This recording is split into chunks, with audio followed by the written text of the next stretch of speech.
Welcome to the Loveable as Fuck show with Sherry Yazzie.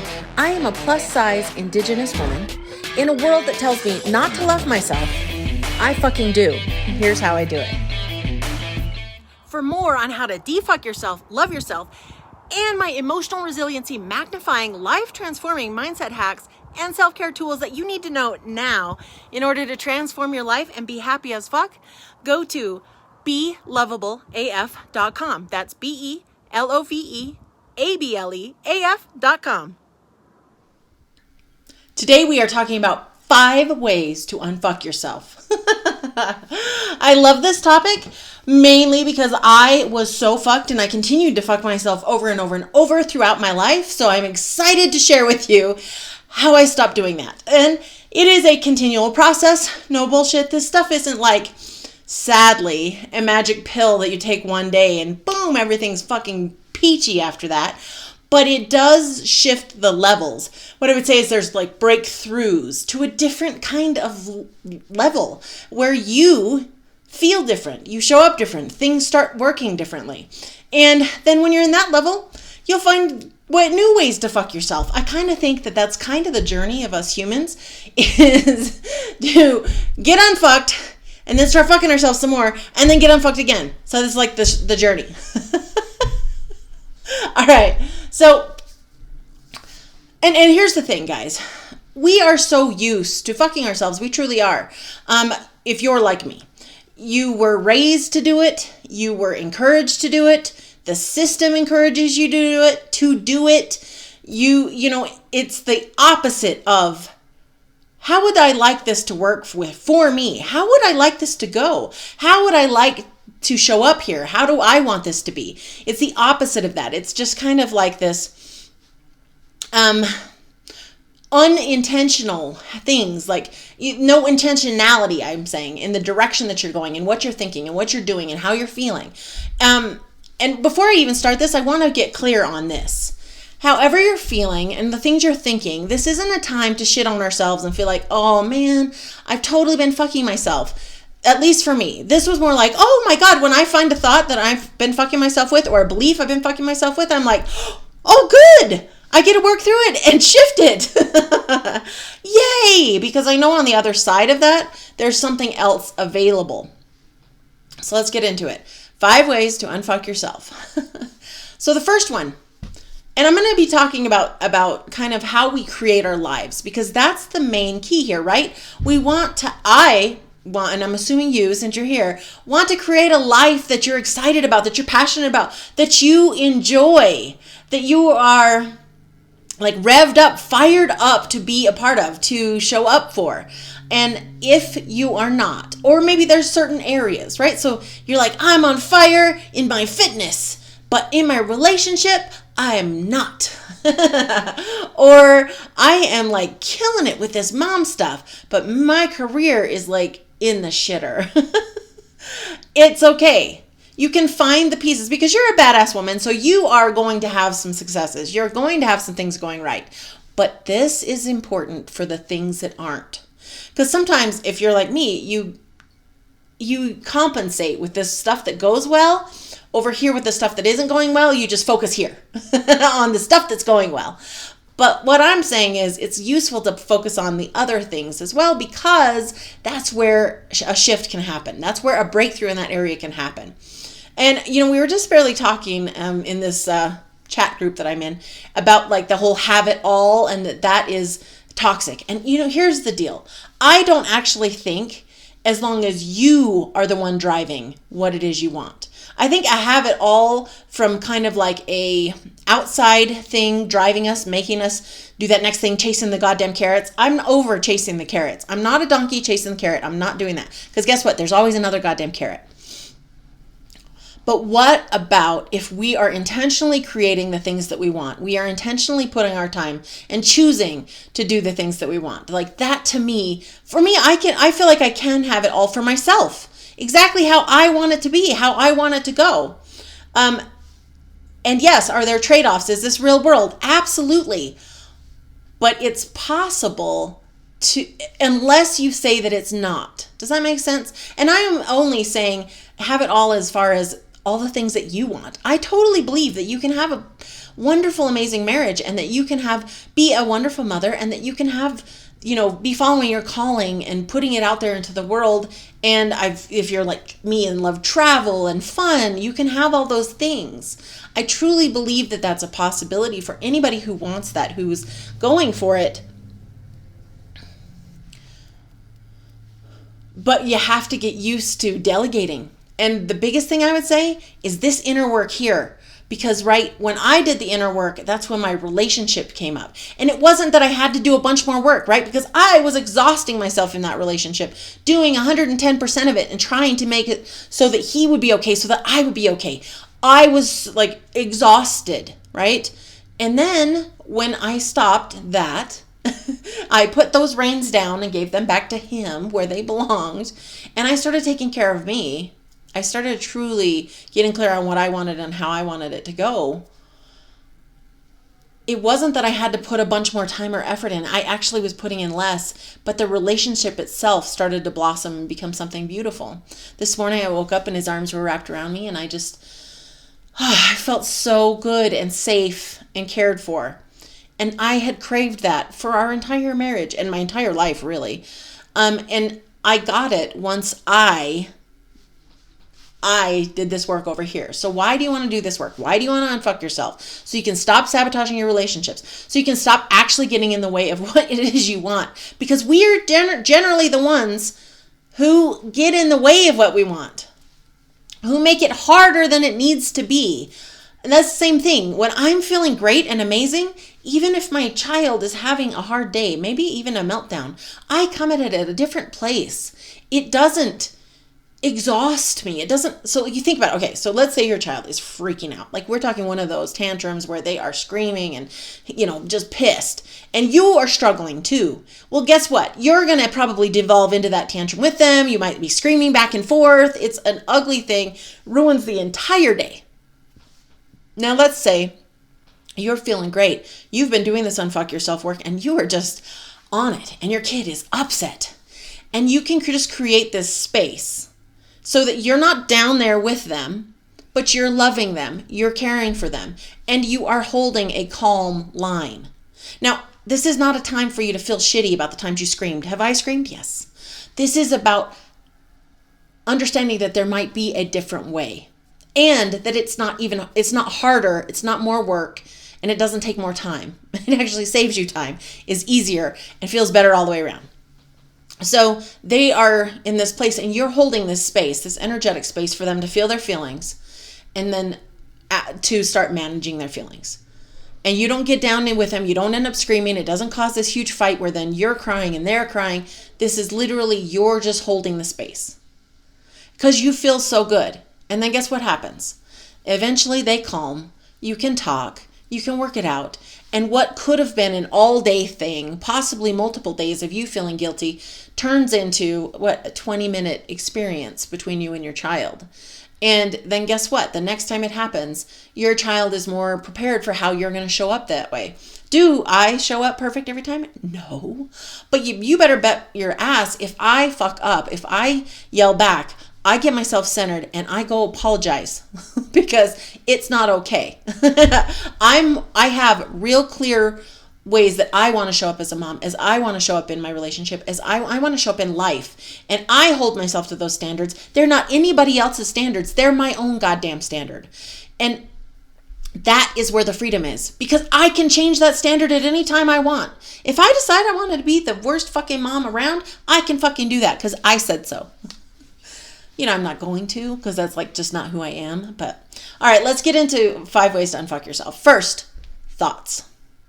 Our thoughts, what we think persistently, consistently affects our feelings. So you maybe have heard this before, guys, but hang with me.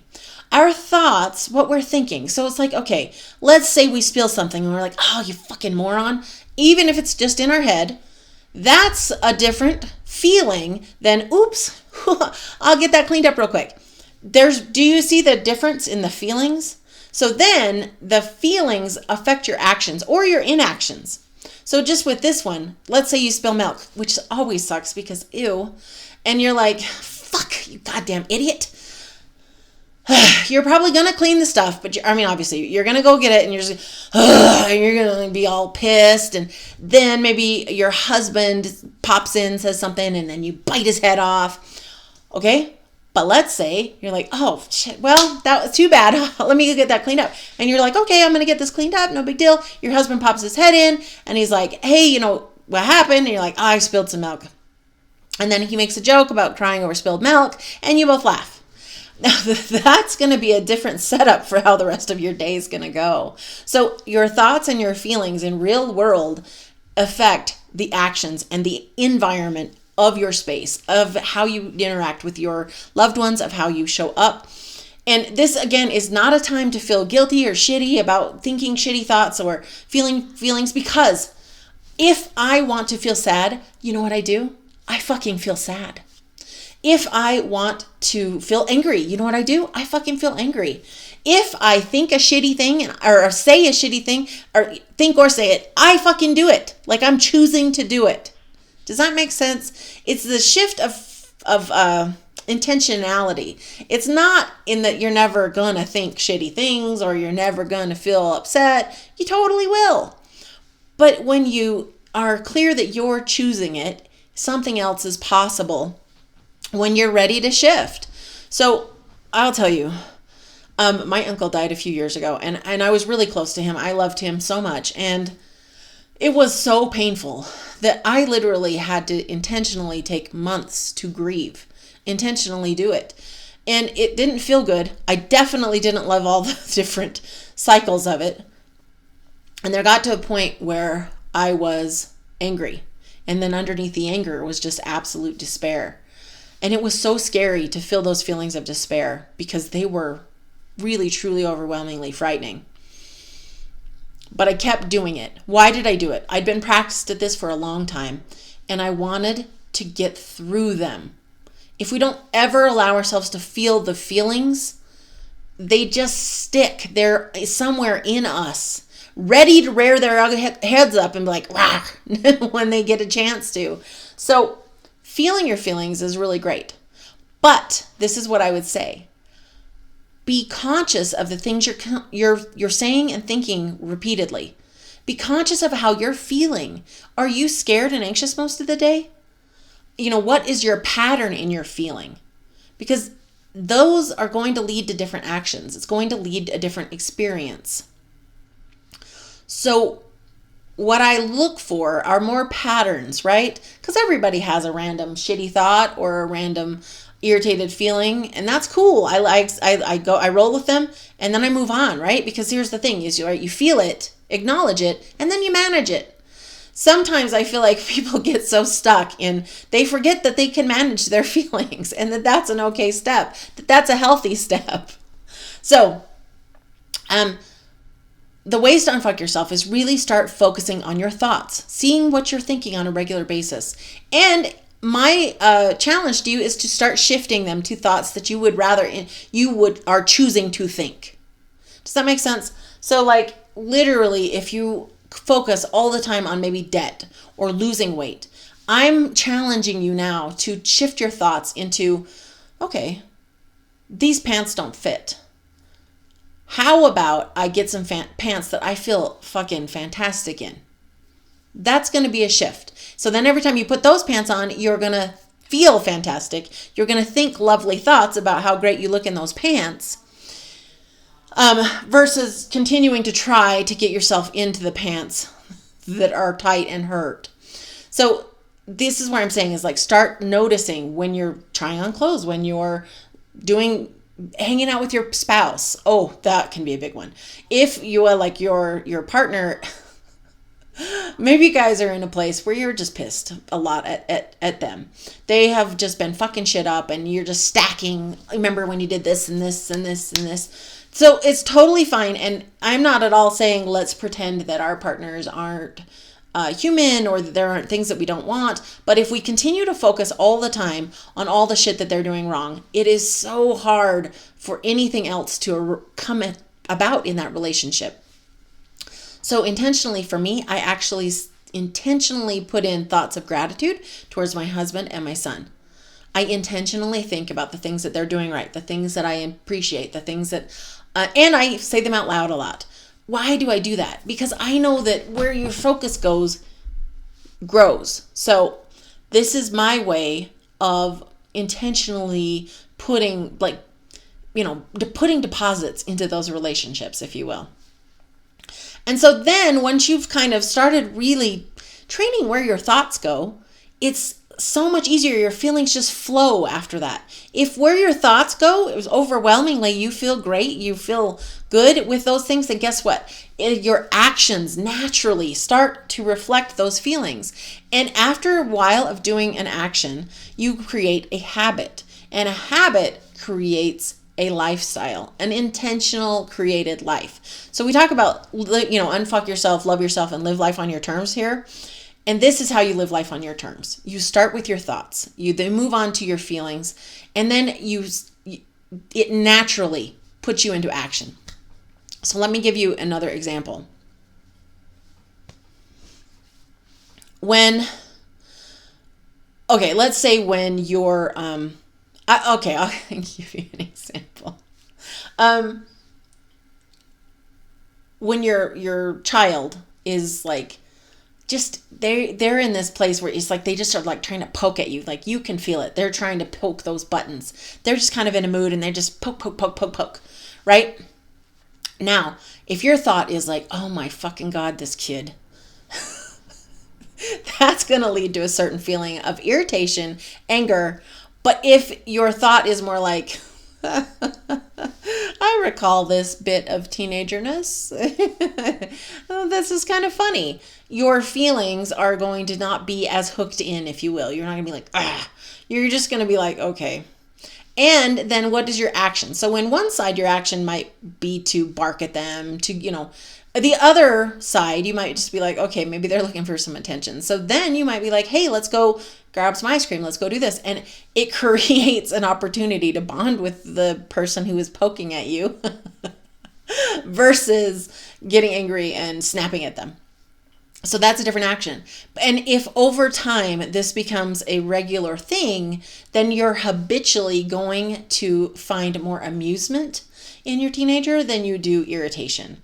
And as you do that, then that is intentionally creating a connection in your life with your teenager over time, again and again and again, and it provides a different experience, a different relationship overall. So that's how I continue to unfuck myself on a regular basis. If I ever get to the place, and so, okay, how do I know that I'm off here, that I need some unfucking?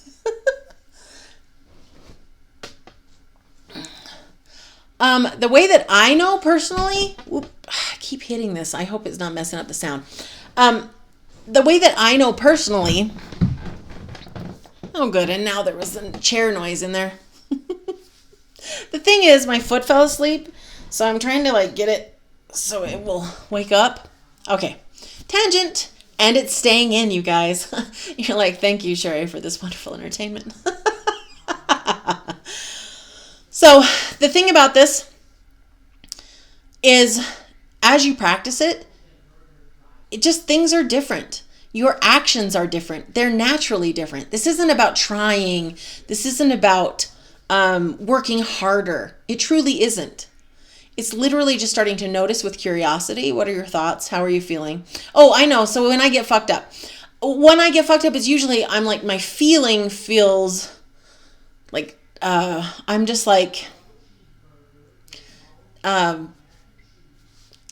feeling off, like feeling irritable, feeling just tired. Like tired is a big one for me. If I'm tired, because I have a really high energy set point that I set intentionally, if I'm feeling tired, I know I'm off. Something's happened. So then I go and I hunt for my thoughts. What have I been thinking consistently today?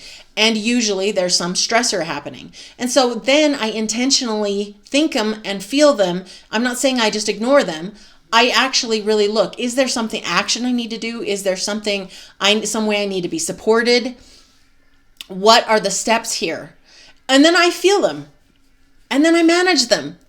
And then guess what? Those are the times where then you're like, oh, I was tired and now I'm going to go do this because I have this idea. Like an action comes up. And sometimes the action is, oh, okay, I'm going to go take a damn bath. Like I need to chill the fuck out. And that's cool too. But if I just keep on and keep pushing through that tired, it's like everything gets harder, right? The other day, oh my gosh. So I was kind of in that. I was feeling that way. And what happened was then I kept clicking the wrong things on my computer. So I am like getting more and more angry because I kept clicking the wrong things on my computer. And it was like this cycle, right? So my husband comes in and I was like, leave me alone. So that's a real life, right? So what did I do? I got away from the computer. I took some time and I tuned into what was going on. And it was kind of this feeling of, my thoughts was kind of like, you got to do this right. You got to do this right. Now, if you guys were listening from, actually, no, I typed this out. I did the story about Jesus, Jesus Christ saying I wasn't a good friend. Anyway, I went back and found those beliefs. And what it is that I'm too much of the wrong thing and not enough of the right thing. So a lot of times I get stuck in this, I got to find the right thing, right? Because I innately am too much of the wrong thing and not enough of the right thing. So I've been working on those beliefs. So it was just a tune into, okay, that's right. I am choosing that, of course, just who I am, breathing in and out, is the perfect thing for some people and some people not. And that's cool. I'm totally down with that. So that's how I started moving through that. And then guess what? It was like, oh, okay. And I had I had inspiration. And then I put out a post and then I went and had lunch with my son. And then it was like that. So it was just started to move these things through. Those are the 5 ways to unfuck yourself. In case nobody has told you yet today, you are lovable as fuck just the way you are.